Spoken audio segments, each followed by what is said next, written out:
I am MandoPony. I'm MandoPony. Do you guys know me? Sweet! All right, yeah. It's very flattering. Thank you guys so much. I know why you're really here. You guys want to hear the real musicians of My Little Pony Friendship is Magic, right? Yeah! All right, Seattle, please welcome the musicians of My Little Pony. We have, first, Michelle Krieber. She does the voice of Apple Bloom and the singing voice of Sweetie Belle. Come on up. Anywhere you want to sit down? Yes. Yeah, just go for it. And we have Maddy Peters, Scootaloo. Welcome. We have one Shannon C. Kent, singing voice of a Pinkie Pie. And we have Kazumi Evans. Kazumi Evans? Kazumi, all right, sorry. Kazumi Evans, my bad. Singing voice of Rarity. Yeah. Last but certain, well, no, actually not even last. We've got Daniel Ingram.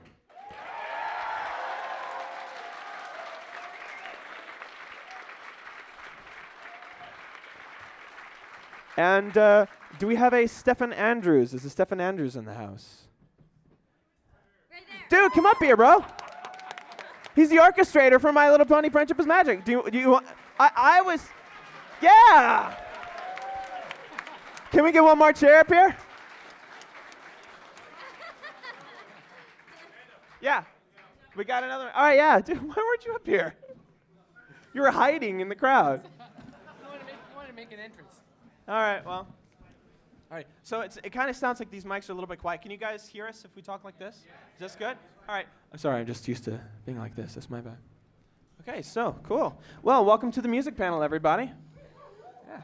You guys all having a good time so far? Yes. Yes. Awesome. You getting a chance to meet a whole bunch of awesome fans? Yes. Cool. All right, well, I'll just go ahead and let you guys start. Why don't you talk about a little bit what you all do on the show? I'll go ahead and let you start. And Well, I'm the speaking voice of Apple Bloom, and singing voice of Apple Bloom and Sweetie Belle, and I'm a cutie Mare Crusader, and yeah. And I want my cutie mark. what's your cutie mark? I want it now. I'm on it now. Yes! Awesome. And I'm Scootaloo. Woo! And I also want my cutie mark really bad. And as you know, on the show, I'm a terrible singer. And that's about it.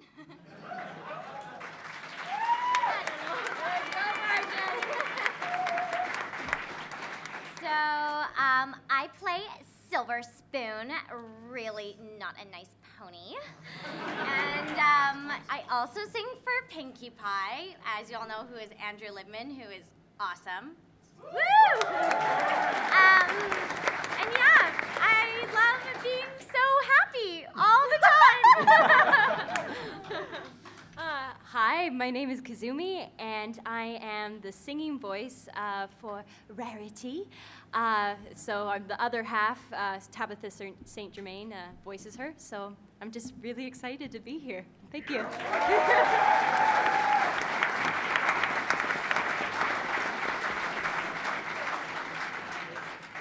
I'm Daniel Ingram, and I write the songs on the show and the theme song. Give it up. Woo!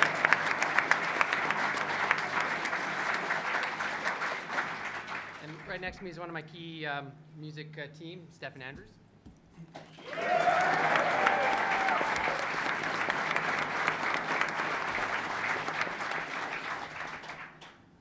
All right, well, thank you guys so much. I guess, I'm Stefan Andrews. Sorry. I missed that. Go on. I love you, Stefan. You know that. Thank you. Awesome. So I think one of the one of the things about the show that really drew me to it, and I know that's drawn a lot of fans in, really is the music. The animation is brilliant, the acting, of course, top-notch, the writing, stellar.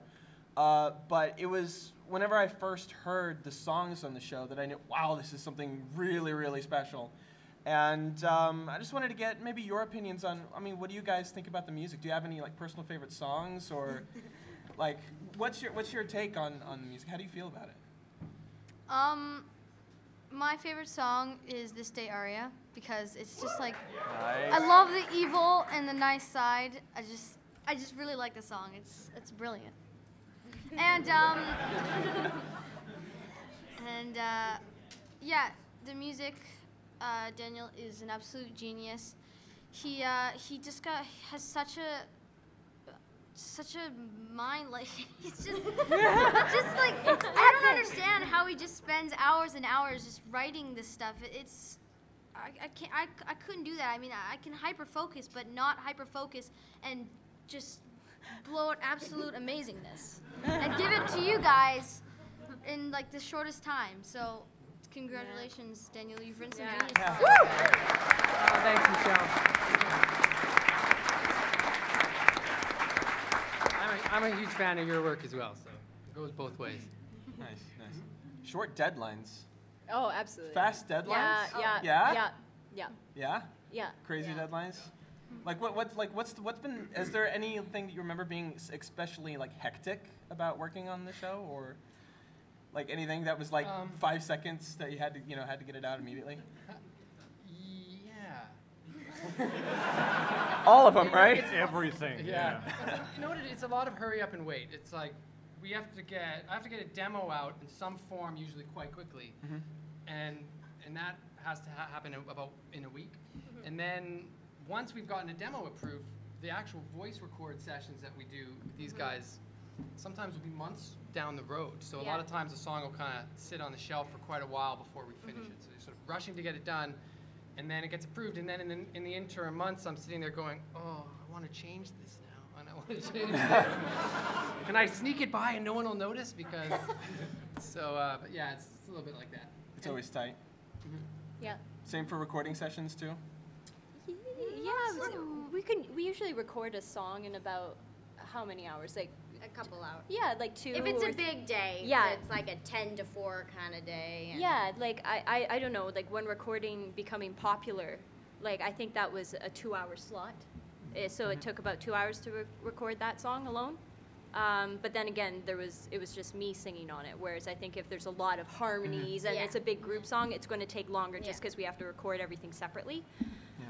There's just so much production that goes into Oh, every single absolutely, level. absolutely. But it's Sure. so much fun. And Yeah. you're singing the songs as Yeah. you leave this. I don't know if that's happened to anybody else. You're singing it in the shower, on the street. Yeah, Shannon will she tweet me. She's like, God damn Every you. time, Why are you so I'll catchy? I'll come to Daniel's and I'll sing a demo, and then he'll send it off to get approved or not approved, and then if it doesn't get approved, I'll come back the next day. It's completely different, insane, and just as catchy. And then I'll leave, and I'll like, da-da-da, and I'm like, oh, Daniel! I'll never get it out of my head. And it's always this like on my iPod, so I'm like, when my iPod goes through shuffle, and it's like, oh yeah, this one and this one, and I don't change it, and I'm like, That's awesome. Well, Shannon has the dubious responsibility of singing most of the demos before they go out to get final recordings. So I'm kind of lucky on the real recording days because I'm like, Yeah, okay, I remember this one. That's true. Can we tell a story about how you got the job? Sure. Yeah. Because I met Shannon in, I guess Martha we'd worked on Speaks. Martha Speaks together, and then and when Pony came around, I said, well, hey, like, we bumped into each other in At Capers. Whole Foods. At Whole Foods, yeah. And I said, well, I'm working on this new show, and I need someone to sing a song, and this song demo I was writing just to get hired on the show was Pinkie Pie's Laughter Song. So and Shannon's like, that's crazy. I heard about this role, and I'd love this role. So it just was this very fortuitous thing, and she came by, and we sang this song, and she's singing it, and I had no idea she could sing like that on this. I knew you were a great singer, but like sing as Pinkie Pie. And it was just fabulous, and Hasbro heard it, and they loved it. But Andrea was cast as Pinkie Pie. Right. And she's a good singer. She's a great singer. But Shannon had been singing all these demos now, and they were so in love with the demo, they were like, I don't know who this girl is, but she is going to be Pinkie Pie. So that actually worked out very Yeah, well. I'm pretty happy.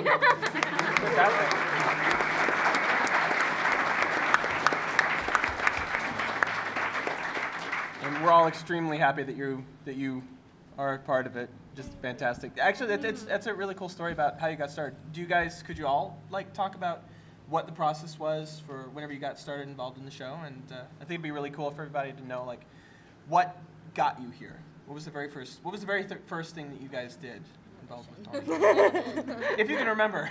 Well, I remember I got cast as Apple Bloom, and then I did an episode, and then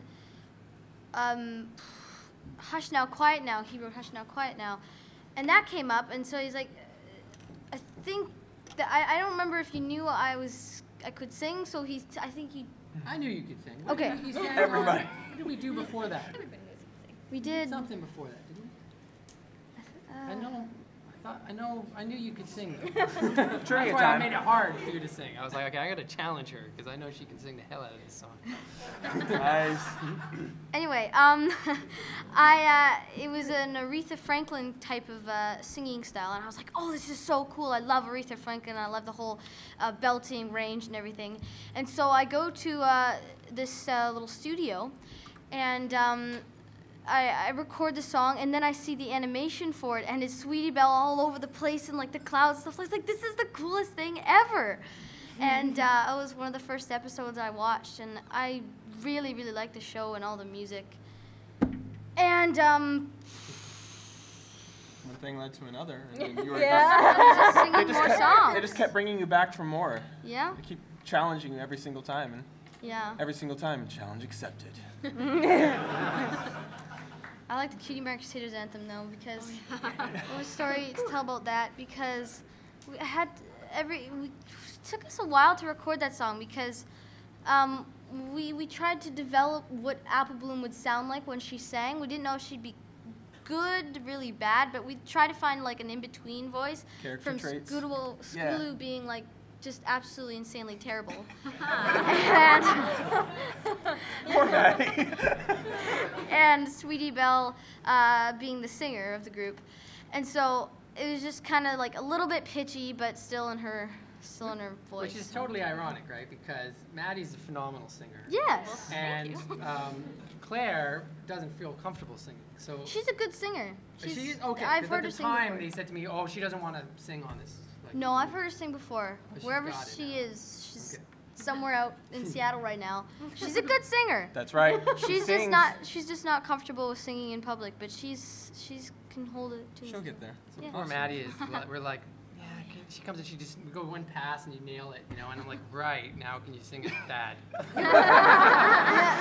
It was actually quite torturous. After, for probably about 3 days afterwards, I could barely speak because it was so hard on my voice. But it was so much fun to record. It was like, I was like, had to take inspiration from terrible 80s music and like,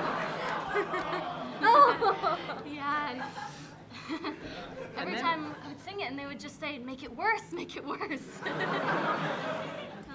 And when I actually had to take what you did and use pitch correction to uncorrect it even more. No, you were too in key. You sang Yeah. too good. Like- We need to. It's awesome. And then when Perfect Stallion came along, that song, and we kind of wanted a CMC song every season. And I was I'm like on the phone with Hasbro. I'm like, can we pretend she got singing lessons? The character has evolved into a great singer now. And they're like, no. So I think you had to get all the spoken lines on that Oh song. yeah, I remember that. That day I was actually sick, so I couldn't like sing well anyway. So yeah, I ended up just doing the speaking lines on that, and yeah. We're working on it. You know, That's a funny Maybe song. I Season can 3, get we need to sing have you learn. Now your character gets like in an episode where you get voice lessons. Yeah, Sweetie Belle Belle. giving voice lessons. That would be Yeah. awesome. That'd be so cute. That'd be really cute. For me, I was first brought in to audition for the singing voice of Twilight Sparkle. And so my audition, I had to sing the My Little Pony theme song. And I felt it went well, and then I guess, and then a couple of weeks later, I got a call from my agent, and they said, oh, well, you know, they liked it, but they thought you sounded more like Rarity, so they've given you the part for the singing part of Rarity. And so that's how my involvement with the show kind of came about. So, but I love Rarity, so it's all good. That's awesome. Yeah. And you heard mine from Daniel. Well, when I got started, I just auditioned for like a bunch of ponies, and then they called me back and they said, oh, yeah, like we want to hear your Scootaloo again. And I was like, Scootaloo, Scootaloo. All right, Scootaloo. And so, yeah, when I got the part, and I didn't realize that she was going to be such a terrible singer, and I just had a great time with that. It was like, it was really fun. That's awesome. Stefan, how did you get involved? How'd they wrangle you into here? Wouldn't we love to know? Well, it all began a long, long time ago. You know, me and Daniel have gone back a fair ways. In terms of My Little Pony, yeah, there's a number of people that work on the music crew, including Will Anderson. But Daniel is the brains behind all the songs, obviously, and he's amazing. Just saying.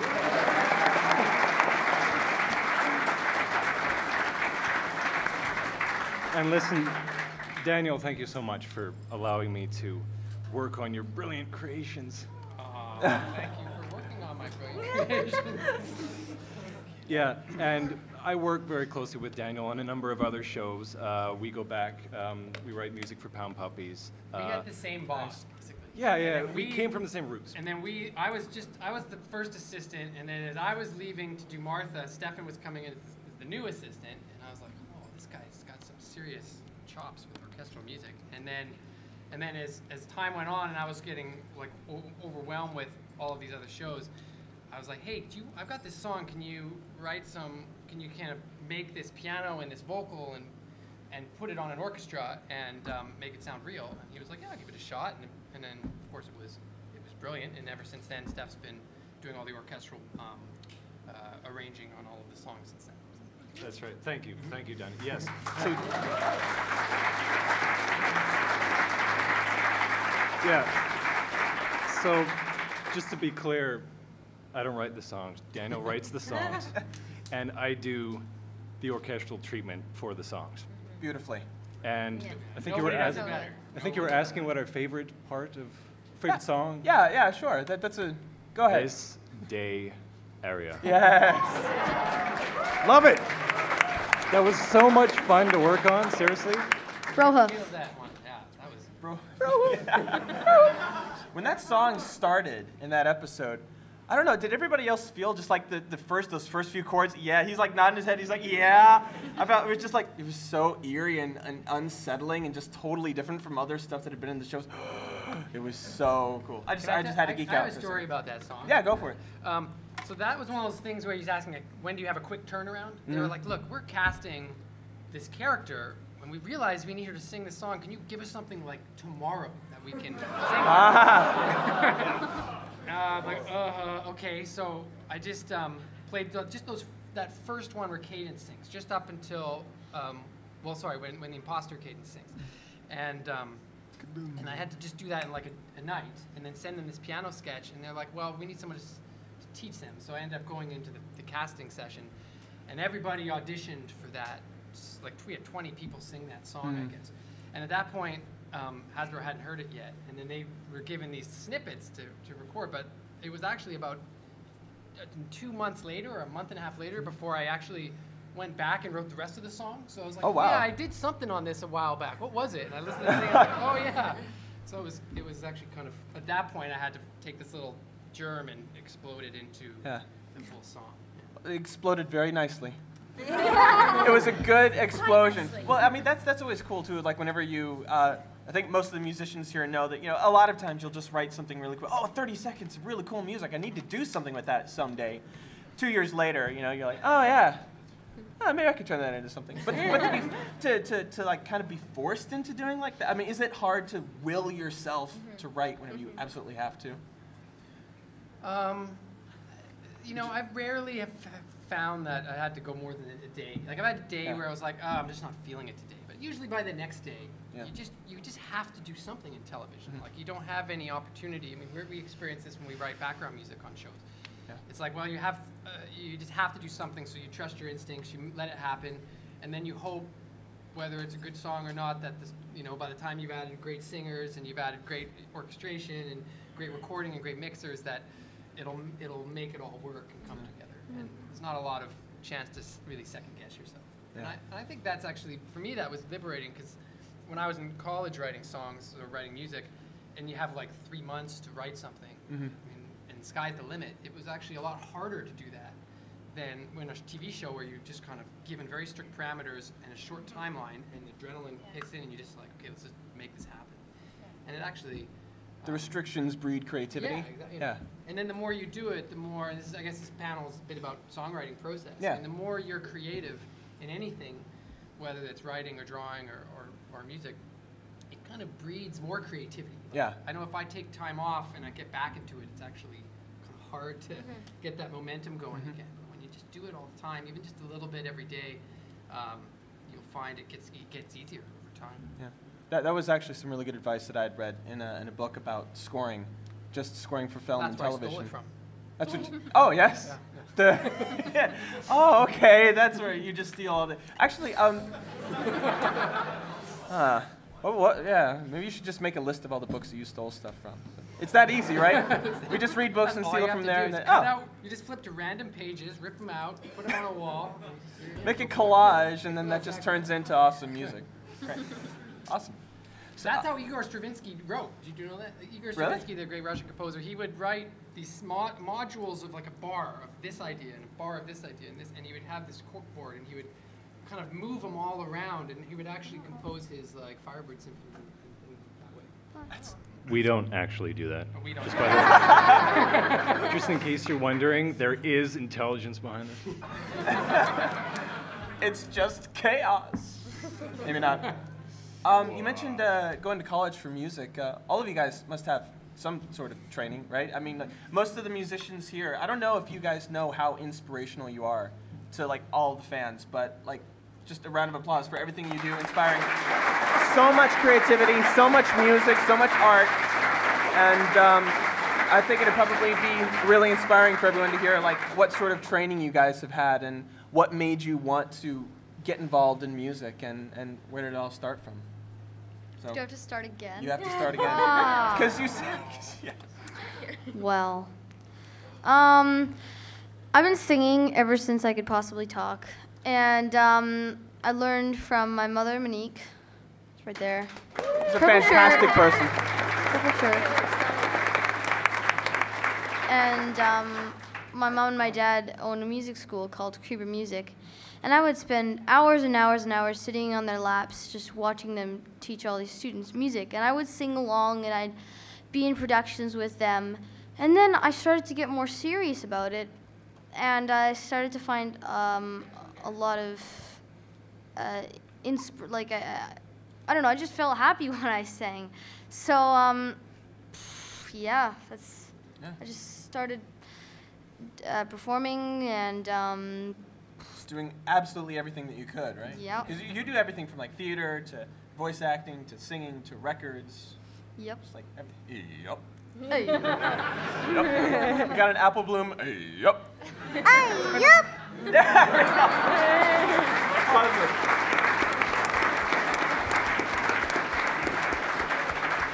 And Michelle's got an album coming out. Is that here at the festival? Do you have that? It will be selling tomorrow after about 11 o'clock. Okay, excellent. At performing tomorrow in this.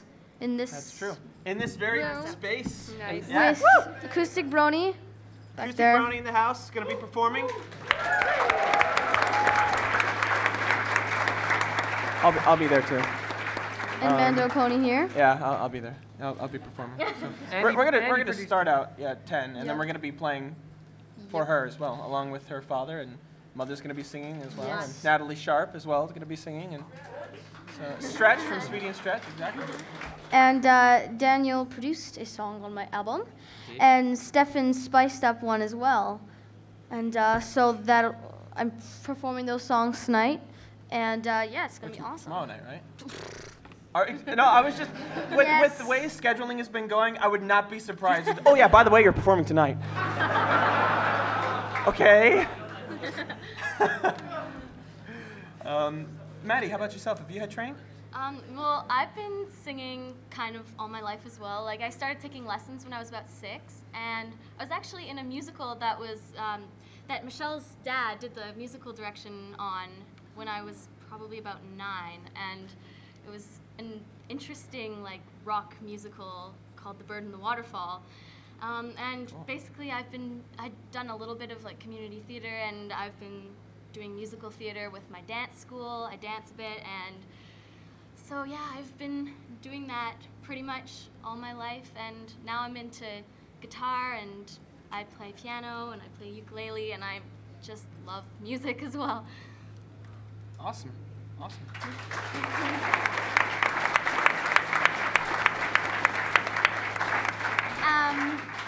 I too have been singing all my life. Played piano for years. Played the clarinet for a couple of years too. My fingers are really small, and I had a lot of trouble covering the holes, and so I wasn't very good. Anyways, so I quit that. I continue with piano, and I've been singing forever, and doing a lot of musical theater. And when I was a bit younger, I started kind of dabbling in classical music. So I started really taking it seriously when I was about 11, and decided when I graduated from high school that I wanted to do a degree in opera. So I did my undergrad in opera, and then I decided I wasn't done, so I wanted to do a master's. So, woohoo! School! So, yeah, and I learned a lot. I did a lot of operas. I've traveled to Europe and sang Queen of the Night in the Czech Republic.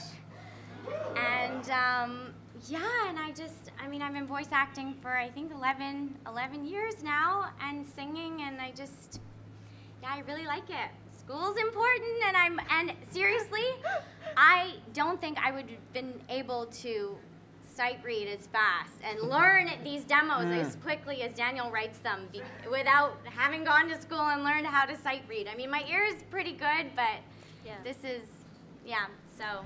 It's hard if you don't read music. Yeah,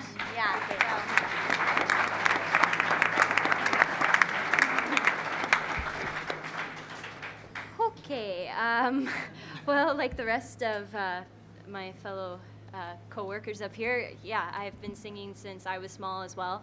But really what got me into performing, I always loved those old Hollywood musicals that you would see on television, like Singing in the Rain.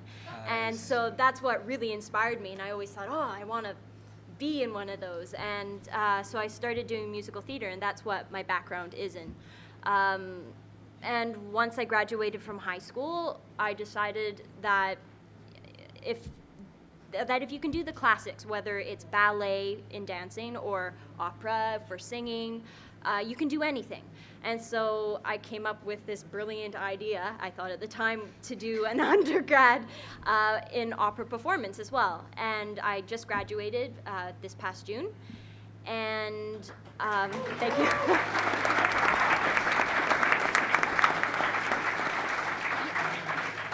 And while going to school for that, I was doing voiceovers and performing professionally in musicals outside of school. So I've been kind of all over the place in the arts, but I think definitely in the arts you have to be diverse and also to have good, solid training, especially the classics.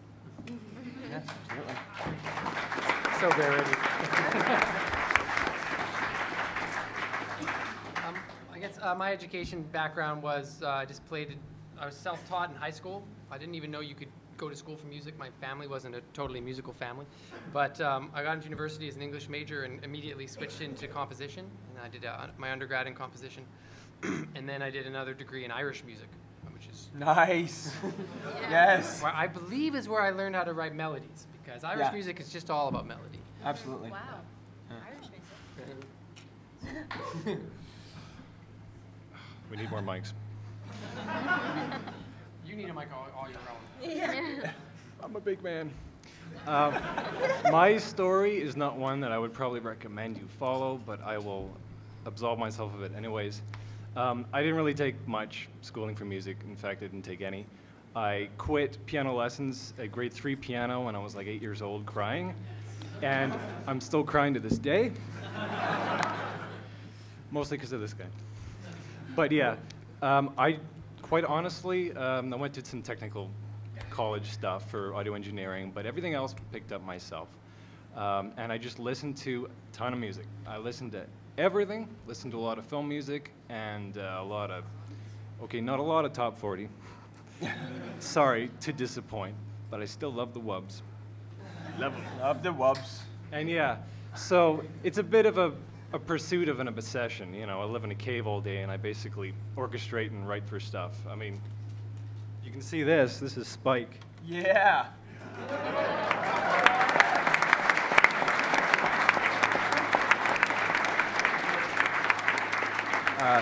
The wonderful Sarah Elkins actually drew this for me, and I am indeed grateful for it. But, you know, I'm basically a dragon living in a cave all day, writing and orchestrating and getting no love.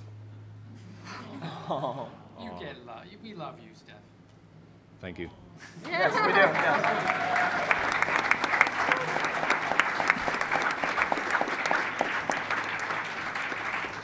What's the hardest part about all of your jobs? I'm gonna throw you like the worst possible question. Is that a trick question? No. Like, is there anything that's like especially challenging for any of you? Well, I have a struggle with really bad acid reflux. So I'm getting better, but it's hard, you know, when you have, let's say, a session all day, and then I would go, when I was in school, and sing an opera at night. It's really taxing on you. It's taxing on your voice. And I'd have my bed propped up with phone books. I couldn't drink any water before bed or eat spicy food or all that. And I mean, and that's not hard about the job, but it's, I mean, you need to be on when you're in the room, when you're performing, when you're, you know, getting paid to do something. And you need to be responsible with what you do with during, your equipment, with, right? Exactly, Yeah, exactly. You've And got so to go in and deliver. I'm always taking care. It's hard to go out at night and go to like a bar or a club. Not that I go out a lot because I'm sure. a total homebody and just sit on the couch and drink tea and eat ice cream and anyways, and cupcakes. Yeah, cupcakes. But yeah, you just have to, you know, you have to pick your social activities really wisely, and sometimes you kind of feel like a loser because you can't go out with friends because you have to go be Pinkie Pie at 8 a.m. in the morning and sing like this the whole time.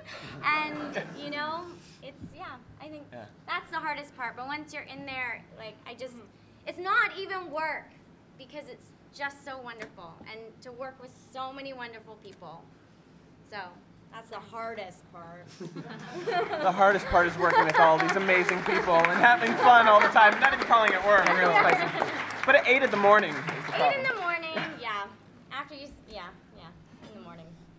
Anybody else want to share horror stories? Well, I think the most annoying part is when, well, not with Scootaloo, obviously, because I'm supposed to sound bad, but when I'm singing for other things, and then they play it back, and I hear my own voice, and if I'm like a little bit flat on a note, and I hear it, and they play it back over and over again, trying to figure out what's wrong with it, why it sounds a bit off, and you just hear that note, and it's like, please turn it off. I know I did it wrong. Let me do it again. Especially when there's other people in the room that all have their earphones and they're all listening to it again and again. You should totally miss this note. Get in here and listen to this 50 times. I used to be so against auto-tuning. Like, I was like, what? You auto-tune? That's like the worst thing you could do. And then I started doing these demos, and I was like, oh, Lord. I was like, okay, you'll tune that, right? You'll fix that, right? Right? You'll make me sound good, right? Yeah. Like, Shannon, can you do it again? No, you can tune it. Like, No, I'm always like, I can do it better. I can do it better. That's and true. I'm like, That's true. No, just that's right. tune the thing. That's another thing about voiceovers too, because like the performers, we're on one side of the glass, and then there's like a big thick glass wall, and then like Daniel and the other people that are part of the production side are on the the other. And like Daniel has this little button where he'll talk to us and you can hear him through the cans, but then all of a sudden he'll let go and then he'll be like, hi! Oh, that was really good. Could you do another take? And then he'll click it again, and so you're sitting there on the other side of the glass. You're going, "What are you saying? I can't hear you, but I can see you." And so that can be hard with voiceovers, for sure, because you don't know what you're doing sometimes. Mental note: tinted glass on the record. Yeah. Let's just heighten this even Well, more. one-way police mirrors. We need one of those. I don't know. I think it makes it worse whenever they can see you. It makes it more. I don't know. I think No, it's funny. It's awful. Yeah. It's like, don't I can take it. I can take the criticism, you know. Come at me, bro. Well, no, the worst part is Come at me, up Pinkie Pie. That's all I gotta say. the No worst. fear, right? Yeah. No, it's just I'd rather hear it instead True, of. that's true. The worst situation is when you actually can't read what they're saying, so they go, and then they're just kind of like they don't talk to you for a few minutes. Like, was it good? Was it bad? Did I do something wrong? They're just like, Yeah. well, what? You get done recording a 4-minute song, and they're just like, "How was it?" And you're, Oh yeah, right. You can go now. Sorry. yeah. Or, Yeah, or that's when good. they think that you can hear them, but you can't, so they're like, Yeah, they haven't put. I'm like, sorry? What was that? Or when you're pouring your heart out and then they go, "Okay, good, moving on." And you're like, "Okay." In tears. Yeah. Do you have an oh? Again, I can't see you all the way over there, bro. Do it. Please. No. Please continue. Go. For contractual reasons, I'm not allowed to comment on anything negative. Oh. So Oh, okay. it's all rosy. Here. Well, I'm gonna start with you for the next one and then work the way back down. Do you have an extremely great memory of working with everyone here? Do you have like a favorite moment or something that you just really remember very fondly? Yeah, I'm starting with you. For contractual reasons, Okay. May or may not even work on a show relating to ponies. okay, I'm not going to take everybody's time, but I just got to say that this has been the coolest show, the coolest staff to work with. I can't pick out right now. I'm sure later it'll come to me, but I can't pick out anything that I got to say is like, oh, that's been the highlight. It just sort of started and it took off and it's just been going up since, and I think everybody can probably agree. Every day, every single new day is the new best day. That's what you're saying, right? Yeah. Yeah. It's like, yeah, sure. I guess I remember in season 1 when we were planning at the gala, and I'm looking at the script going, oh, it'd be so great to have a choir for this show. Oh. But we didn't, the show was still getting its legs. We didn't really have a music budget for that. And Michelle's mom, when he came up and she was like, I've got a choir you could use for free. And I was like, Well, isn't "Whoa." that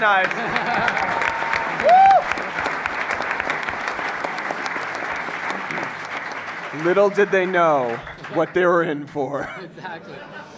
And and then DHX and Hasbro were like, yeah, you know what? If we'll book you this Bryan Adams Studios, this phenomenal studio downtown, and going in and having that choir sing, and I had all the singers do their solos, and this choir and this great orchestra, and we had all these guitars, and it was just such a overwhelmingly cool experience to have on a TV show where usually it's like, let's just write a short song that's kind of sounds bad and that's why it's funny. And this was something like, let's write a good song and do what we can with it and make it big and huge. Nice. And actually being able to make that happen as a result of Michelle's generosity. I'm sorry, Monique's generosity with her choir, and everyone else on the crew was probably the first moment I was like, okay, this show is going to be really, really, really fun. That's awesome. Fantastic.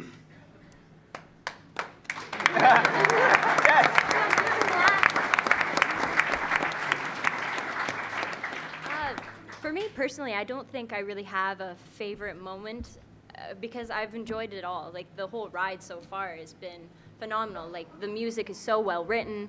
It's a joy to sing. If I had to pick one, it would have to be Becoming Popular.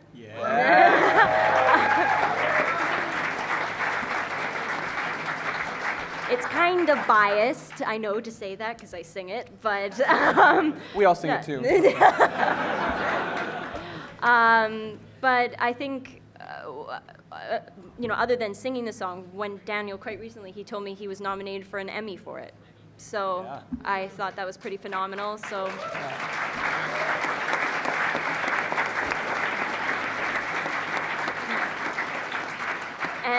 And that alone is a really huge indicator of how far this show has grown and how big it's become. So that for me has been really exciting, and it's an honor to be on the show. That's all I have to say. It's great.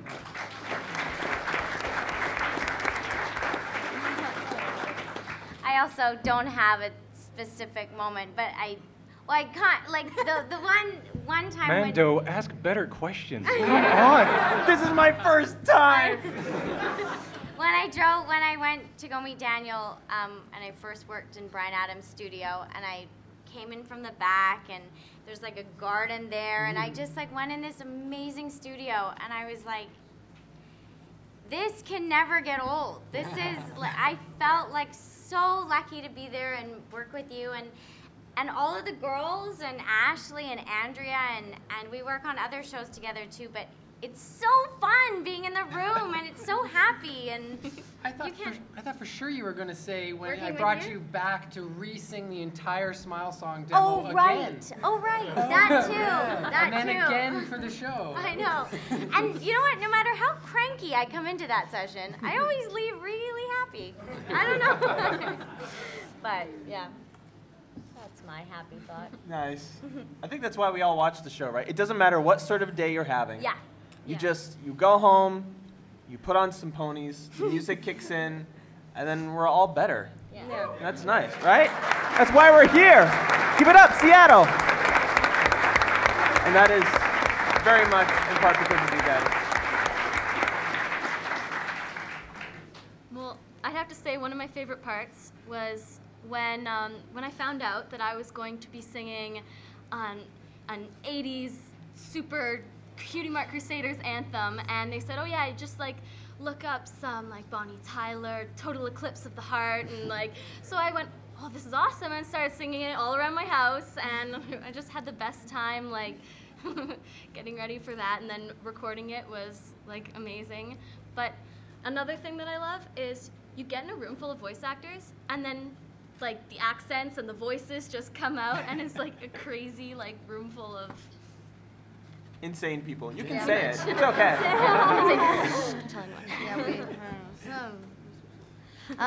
Yes, we are insane.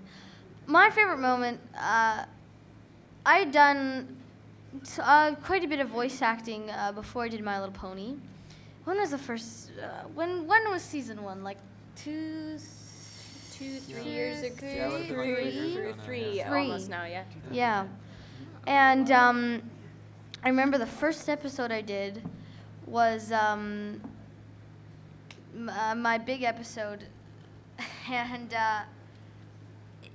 I had so many lines and like just paragraphs and paragraphs of dialogue, and I remember going, okay, and I was like, okay, I'm gonna do this, and I went in, and I was like, oh my gosh, this is so much fun, and I came out and I was like so exhausted because I'd never done like something as intense in this, and I was just like sweating almost. I was like, whoa. Yeah, that's the thing. Especially with your performance, you just give so much energy. I know that like a lot of voice actors after session they'll come out and they're just completely spent. Yeah. You know, Yeah. and with you specifically, you're just giving 150%. Apple Bloom, it's like that you kind of have to push on what you say every like, I don't know. It's as you just have to. It's you can get tired after doing that voice for a couple of hours. she's like non-stop energy. It's crazy. Yeah, it's crazy. Yeah. Well, I don't think I have as much energy as Claire though. Oh my gosh. Claire, yeah. Insane. Yeah. You give Claire a cookie, she runs around the room gosh. 20 times. Tabitha gives her cookies. Tabitha hands out cookies every gosh, yeah. episode. Yeah. The classic Tabitha ginger cookies. But the thing And is, banana bread. yes. yeah. But Tabitha could take us all down with her energy. Oh. She could take, like that woman alone. She's amazing. Like not only is she a talented voice actress, but just the energy that comes from her. It's addictive. It's like she could do absolutely anything. Yeah, she's unreal. She's awesome. Yeah. Do you guys have a favorite kind of music? This is again a really hard question. Stefan's he's gonna grill me for asking a bad question again. But like, is there a kind of music that you go to time and time again to listen to, or any specific artists that you're really influenced by right now? I listen to a lot of different kinds of music. Everything. It's just like it's hard for me to answer that really. Yeah. Everything. I like music that is really, I mean, as much as the modern talent that's coming out of this 2012 year, I mean, it's all about the auto-tune and the kind of, it's good at singing, but it doesn't make you like really tap your foot or anything.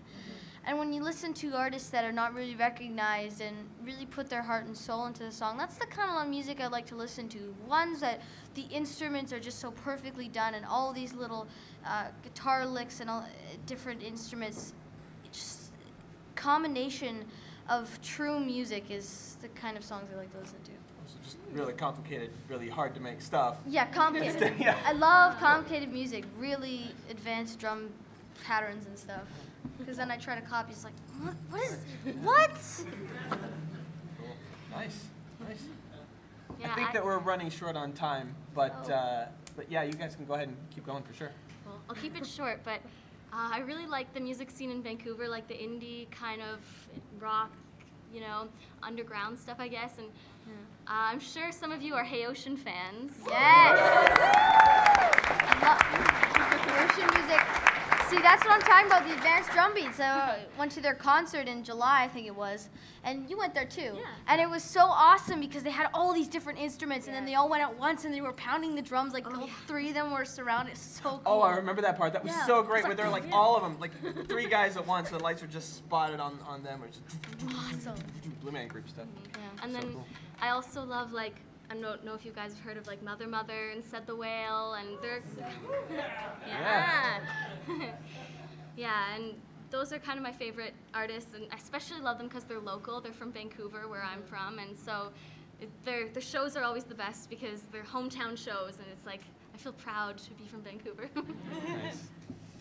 I listen like everyone else to everything.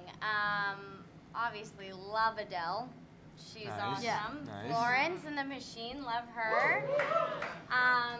And also all the indie stuff. But I would have to say, I listen to a lot of jazz, and Ella and Billy. Nice. And Yeah. like that. We is got some like- jazz appreciators in the audience. Yeah, I actually wanted, when I first started singing, I went to University of Toronto to take a look at their jazz program, and it's incredible. And yeah, I would say jazz, and I got opera too.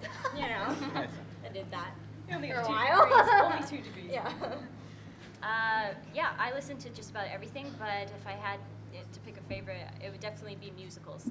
All the old stuff, like Oscar and Hammerstein, and Leonard Bernstein. So all the old stuff, for sure.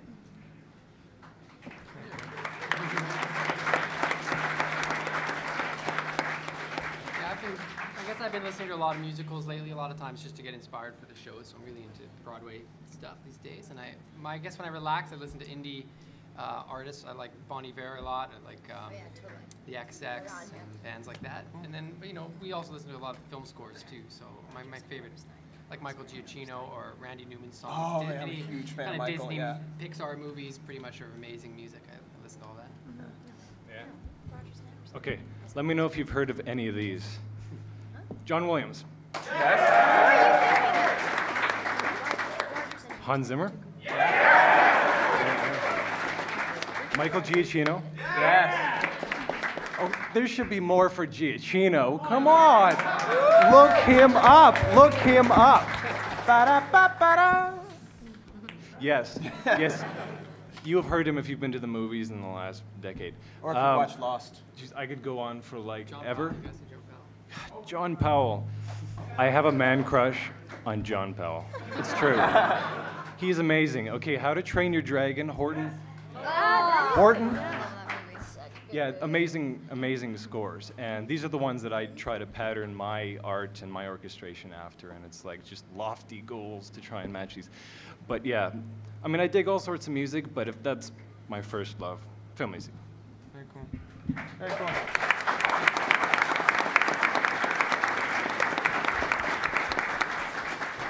Collectively, I can't think of another television show that has inspired as much love, creativity, passion, and I think that it's all thanks to you guys. Just a very small group of people doing what they do because they love what they do.